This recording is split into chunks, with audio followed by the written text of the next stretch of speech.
নাটক এই সময়, কলমে শর্মিলা পাল, অংশগ্রহণে অমিত, পার্থ সারথী চক্রবর্তী, নীরা শর্মিলা পাল, অমলা শাশুড়িমা টুলু বসু সেন,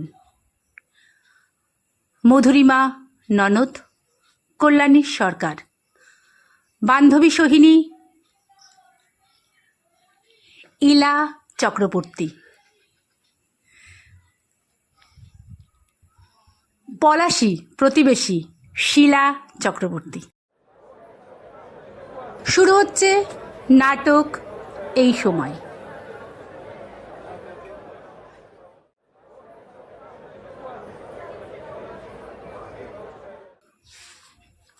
মা, ও মা, মা। আরে মধুরিমা, আয় আয় বস। যতদিন এই কোভিড পরিস্থিতি না যাচ্ছে আর বোধহয় তোমাদের বাড়ি আমার আসা হবে না। কেন রে, কি হয়েছে? টিভিতে খবর শুনেছো? তোমার বৌমা নীরা বৌদি যে হাসপাতালে চাকরি করে সেটা তো কোভিড হাসপাতাল হয়েছে। কি? আরে তার বলছি কি, তোমার জামাই তো বলেই দিয়েছে এই বাড়িতে না আসতে। নীরার জন্য তুই এ বাড়িতে আসবি না কেন?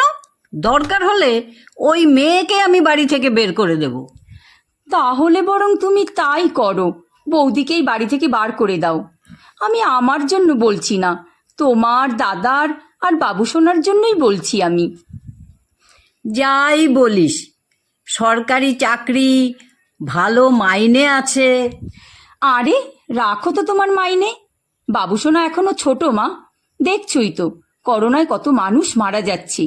আজ ভগবান না করুক বাবু সোনার যদি কিছু ভালো মন্দ একটা হয়ে যায়। থাম থাম, এসব অলক্ষণে কথা বলিস না, চুপ কর। আজ নীরা বাড়িতে আসুক, আজ ওর একদিন কি আমার একদিন। এই চুপ কর, দেখ তো গিয়ে কে আসলো। মা এসেছে, মা এসেছে, তুমি এসেছো মা, আমি তো তোমার জন্য অপেক্ষা করছি। এই তো সোনা, আমি এসে গেছি। এই একদম আমার নাতির কাছে যাবে না তুমি। এই বাবু সোনা, তুই ঘরে যা। বৌমা, তা তুমি যেখানে কাজ করো সেটা নাকি এখন কোভিড হসপিটাল হয়েছে? হ্যাঁ মা। যতদিন না এই কোভিড পরিস্থিতি ঠিক না হচ্ছে তুমি এ বাড়িতে থাকবে না, এটা আমার শেষ কথা। কিন্তু মা। আর কিন্তু কিন্তু কি করছো বৌদি? তোমার কি আক্কেল বলো তো? বাড়িতে বাবু সোনা ছোট, আর তুমি ঘরের কথা না ভেবে পরের কথা ভাবছো। আর মায়েরও তো বয়স হয়েছে নাকি? আমার ছেলে কি কম টাকা মাইনে পায় নাকি তোমাকে বাইরে কাজ করতে যেতে হবে যে? মা, আমি এই কাজটা টাকার জন্য করি না, আমার এই কাজটা করতে ভালো লাগে তাই করি, এটা আমার দায়িত্ব।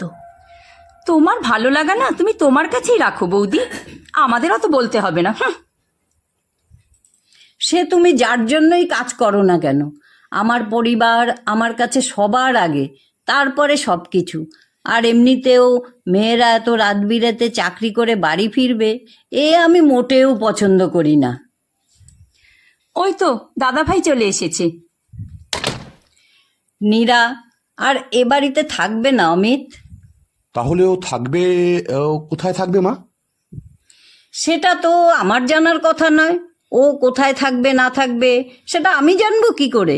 ও এই বাড়িতে থাকবে না, ব্যাস। কিন্তু মা, এটা তো নীরারও বাড়ি, ও এখানে না তো কোথায় থাকবে বলো? যেহেতু মায়ের অমতে নীরাকে বিয়ে করে, তাই অমিত নিজেকে সামলে নিলে বলল, ঠিক আছে, তোমরা যখন চাইছো না ও এখানে থাকবে না, আজ রাতে তো আর কোথাও যেতে পারবে না, তাছাড়া এখনও কোনো হোস্টেলও পাবে না, তাই রাতটা থেকে যাক এখানে, কাল সকালে না হয় কোনো একটা ব্যবস্থা করা যাবে। না না, আর কোনো রাতিও এখানে থাকবে না, বুঝলি? ঠিক আছে মা, আমি এখনই এখান থেকে চলে যাচ্ছি। নীরা, তুমি এখন কোথায় যাবে? আমি ঠিক আমার একটা ব্যবস্থা করে নেব। তাহলে তো হয়েই গেল। ঠিক আছে, আমি তাহলে তোমাকে পৌঁছে দিয়ে আসছি, চলো। তুই আবার কষ্ট করে এই রাতে যেতে যাবি কেন? তোর যেতে হবে না, তুই বাড়িতেই থাক। তোমার যাওয়ার কোনো দরকার নেই, আমি একাই চলে যেতে পারবো। না নীরা, এত রাতে তোমাকে আমি কিছুতেই একা ছাড়তে পারবো না, আমারও তো একটা দায়িত্ব আছে নাকি। চলো নীরা। দেখলে মা, তুমি দেখলে দাদাভাই তোমার কথা না শুনে বৌদিকে নিয়ে গেল। এত রাতে দাদাভাইয়ের কি হাসপাতালে যাওয়া ঠিক হলো বলো তো? এসব কথা এখন বাদ দে, রাত হয়ে গেছে, আমি বাবুসোনাকে খাইয়ে ঘুম পাড়িয়ে দেব। যা, তুই এখন বাড়ি যা। তাহলে আমি এখন আসি মা, কালকে আসবো আবার। এই যে তোমাকে হাসপাতালে নামিয়ে দিয়ে গেলাম, কিন্তু তুমি থাকবে কোথায়? তুমি যেই হোস্টেলে থাকতে সেটা তো তুমি ছেড়ে দিয়েছো। আর এত তাড়াতাড়ি কোনো হোস্টেল তুমি পাবে কিনা সন্দেহ আছে। আর এখন তো রাত হয়ে গেছে, আমার কোনো বন্ধুর বাড়িতে যে তোমাকে নিয়ে যাব তারও উপায় নেই। কিন্তু আমার বান্ধবী সোনালি, ওর বাড়িতে গিয়ে তুমি কটা দিন থাকতে পারো। গিয়ে কি বলবো কেন এলাম? এটাই বলবো তো আমি একজন নার্স। সেটা হওয়ার কারণে আমাকে আমার শ্বশুর বাড়ি থেকে বের করে দিয়েছে। সেটাও আবার ঠিক, কি বলবে গিয়ে? আমি তো বললাম তোমাকে এসব নিয়ে ভাবতে হবে না, কয়েকদিন না হয় সোহিনীর হস্টেলেই থেকে যাব, তারপর একটা ব্যবস্থা করে এখান থেকে চলে যাব। আমি কিন্তু তোমাকে মাঝে মধ্যে দেখতে আসবো। না অমিত, তুমি আসবে না। বাড়িতে কিছু জানবে না, তোমাকে ফোন করে আসবো, আমি এসে একটু দেখা করেই চলে যাব। প্লিজ, মা কিছু জানতে পারবে না। এবার নীরার চোখে জল চলে আসলো। না অমিত, তুমি আসবে না। আমার জন্য কারোর কিছু একটা হয়ে গেলে আমি নিজেকে ক্ষমা করতে পারবো না অমিত। ঠিক আছে, তোমার যদি বাবুসোনারা, তোমার যদি আমার জন্য খারাপ লাগে, তাহলে না হয় ভিডিও কল করে নিও, একটু কথা বলে নিও। ঠিক আছে, তাহলে তাই হবে। আমি আসছি অমিত। ঠিক আছে, সাবধানে থেকো, নিজের খেয়াল রেখো, ঠিকমতো খাওয়া দাওয়া করবে, আমি কিন্তু ফোন করব। নীরা যতক্ষণ না চলে গেল, অমিত নীরা যাওয়ার দিকে একভাবে তাকিয়ে রইল। আরে নীরা, তুই এত রাতে কোনো সমস্যা হয়েছে? হ্যাঁ, আসলে একটা সমস্যা হয়েছে। আগে তুই ঘরে আয়, বস, এখানে বস। এবারে বল তো কি হয়েছে? না, এখন এখানে কিছু বলা যাবে না, তাহলে ওরা আমার শাশুড়ি মাকে খারাপ ভাববে। কি রে বল। হ্যাঁ, একটু সমস্যা, তোকে সব পরে বলবো।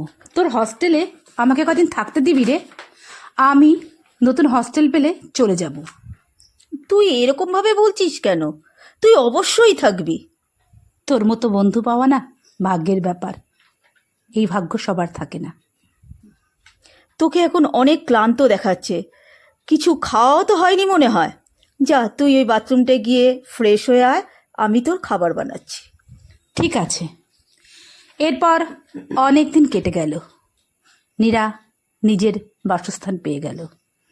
অমিত মাঝে মাঝে নীরার সাথে ভিডিও কলে কথা বলে, আবার ফোনও করে, কিন্তু নীরা অমিতের সামনাসামনি দেখা করে না। বাবুসোনা মাঝে মাঝে নীরাকে দেখার জন্য বায়না করলেও অমিত এটা ওটা বলে ওকে বোঝাতো, ভোলাতো, নীরাকে ভিডিও কলে দেখাতো বাবুসোনাকে। তারপর কি গো দিদির মা, বাড়ি আছো? আসছি। আরে অভির মাঝে, এসো এসো, ভেতরে এসো, বসো, চা খাবে তো? হ্যাঁ,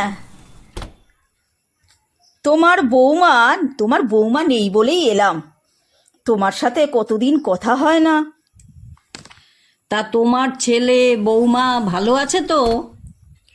আর ওদের কথা বলো না, সেই কবে লন্ডনে চলে গেছে, দিনে একবারও ফোনও করে না।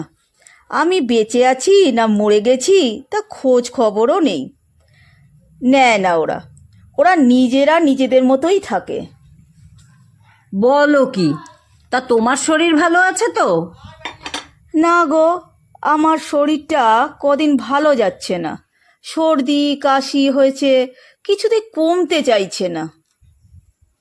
ও হো হো হো। ঠিক আছে, এখন আসি গো। ঠিক আছে। এর মাঝে অমলার দুদিনের জ্বর আসে। কিছুদিন কেটে গেল। ডাক্তার দেখালে ডাক্তার বলে কোভিড টেস্ট করাতে। অমিত কোভিড টেস্ট করায়। কোভিড রিপোর্ট পজিটিভ আসে। অমিতের মাথায় কি করবে কিছুই বুঝতে পারছে না।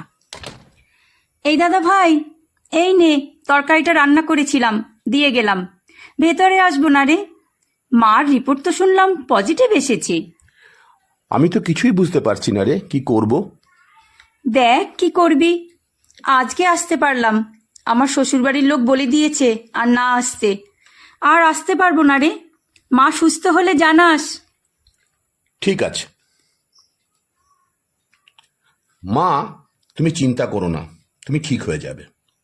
তুমি একটু ভেবে বলো তো, তুমি এমন কারোর সাথে মিশেছো? মানে পলাশী কাকিমা তো তোমার বান্ধবী, তোমার সাথে কথা বলে, আমাদের বাড়ি আসে, তা শুনেছিলাম করোনা হয়েছে। হ্যাঁ রে বাপু, পলাশী তো আমাদের বাড়ি এসেছিল সেদিন। ও, এবারে বুঝেছি। এরপর আরও কটা দিন কেটে গেল।